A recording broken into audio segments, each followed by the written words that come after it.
Today we're talking about a man who made taking down America's speakeasies look like an art form during Prohibition, all while dressed like your favorite uncle during a bar mitzvah.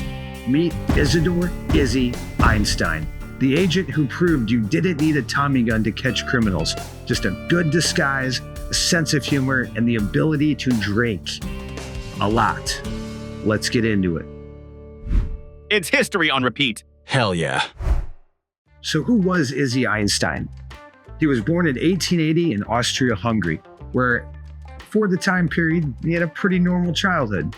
At the age of 21, though, Izzy decided he wanted to travel to the land of the free, as many did during the late 1800s. So he did. In 1901, part of a massive wave of immigrants across Europe. Before his cop days, Izzy did everything from selling insurance to clerking in a post office to slinging cigars on street corners. Nothing too crazy or noteworthy until Prohibition hits in 1920. Suddenly, the US government is looking for people to enforce this brand new nationwide ban on booze.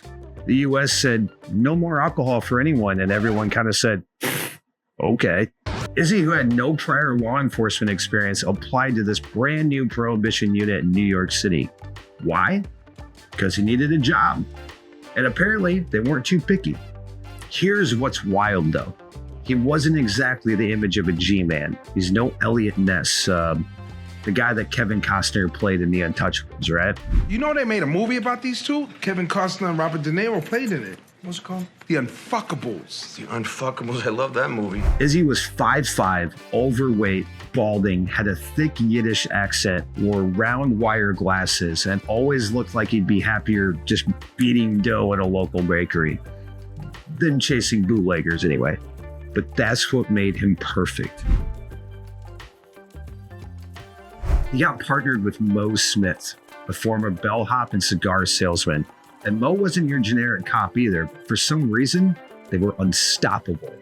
Like if you paired Danny DeVito with John C. Reilly and sent them undercover and somehow they were effective, but everywhere they went, just comedic gold. Here's what I mean. Their specialty, disguises. Izzy had over 100 different personas, reportedly. He'd dress up as an opera singer in a full tux and bow tie, an ice delivery man just out there sweating through the city, a Polish pickle vendor. Say that 10 times fast. A street cleaner, a dock worker hauling crates, and even a football player, though he didn't exactly have the build for that one. Guess maybe he could have played center? Nah, whatever, not important. One time Izzy went into a speakeasy dressed as a fisherman, carrying a rod and tackle box. The bartender didn't even blink, just handed him a drink. Another time, he and Mo dressed up as a husband and wife on vacation. Mo, a big-shouldered guy, wore a wig and dress while Izzy carried a suitcase and umbrella like the doting husband. Here's a few of my favorites, though. Izzy once disguised himself as a German pickle peddler, complete with a barrel strapped to his chest, yelling in a thick German accent while walking down the street. He knocked on the door of the speakeasy, pretended to sell pickles, and as soon as they let him in, boom, arrested everyone inside. Now, this is the one that absolutely takes the cake for me. It's fantastic. Another time, he went into a high-end Manhattan club dressed as an opera singer. When the bartender asked if he'd like a drink, Izzy said, of course. How can I sing without a drink first? He busted the entire place. Then, just for fun, actually performed an aria for the people he arrested. Like, for real. Can you imagine that? Being arrested and then serenaded by the same guy. You can literally not make this shit up. But you'll have to come with me to the opera. The opera? It's worse than you think. It's a French opera.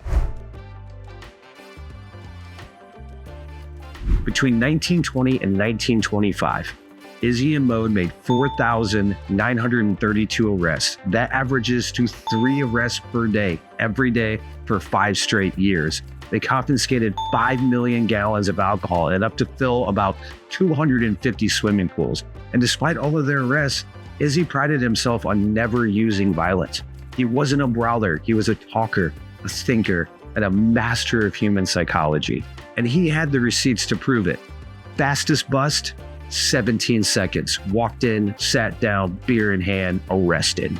Longest bust? Several days infiltrating a gang posing as a dock worker. Favorite drink? He claimed he preferred whiskey for speed, but beer if he needed to stall, which, as a fellow connoisseur of alcohol, completely makes sense to me, honestly. I'm an alcoholic, guys.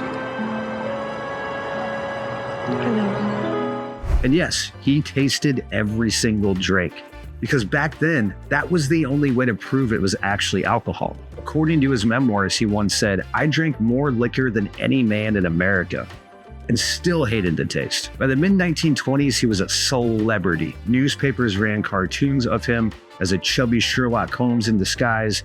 Kids in Brooklyn played Izzy and Mo, but not everyone liked him. And no, I'm not talking about the gangsters and local groups he was busting. They obviously didn't like him. I'm talking about the very organization he was working for. By 1925, higher-ups in the Prohibition Bureau were sick of Izzy and Mo stealing the spotlight. Despite their insane arrest record, both men were unceremoniously fired. The official excuse was department downsizing, but it was clear. Jealousy runs deep. It's literally like the first 10 minutes of Hot Fuzz. I know what you're going to say, but the fact is, you've been making us all look bad. I'm sorry, sir? Of course, we all appreciate your efforts, but you've been rather letting the side down. It's all about being a team player, Nicholas. You can't be the Sheriff of London. What did Izzy do after being canned? He went back to selling insurance. So imagine that. You go from arresting nearly 5,000 criminals to knocking on doors asking if someone needs life coverage. But Izzy didn't care. He was happy to have a job because making money had really been his goal all along. After a few years, he would see a brief moment of the spotlight again, where he would publish his memoir, Prohibition Agent Number 1, which is a wild read if you can find it. Other than that, he lived quietly until he passed away in 1938, just aged 59. But honestly, here's the moral of the story. Izzy Einstein proved you didn't have to be tough, ripped, or violent to enforce the law. You just had to be clever. He showed that humor, creativity, and being underestimated are all powerful tools. And honestly, he made the entire Prohibition saga a lot more entertaining. I had nonstop laughs when looking into this. But with that being said, thank you for hanging out with me today on History on Repeat. If you like this story about Izzy Einstein trolling speakeasies with his pickle barrels and opera arias, smash that like button and subscribe for more laid-back deep dives. And of course, let me know in the comments if I might have missed anything. Until then, stay curious, stay sharp, and I'll see you in the next one.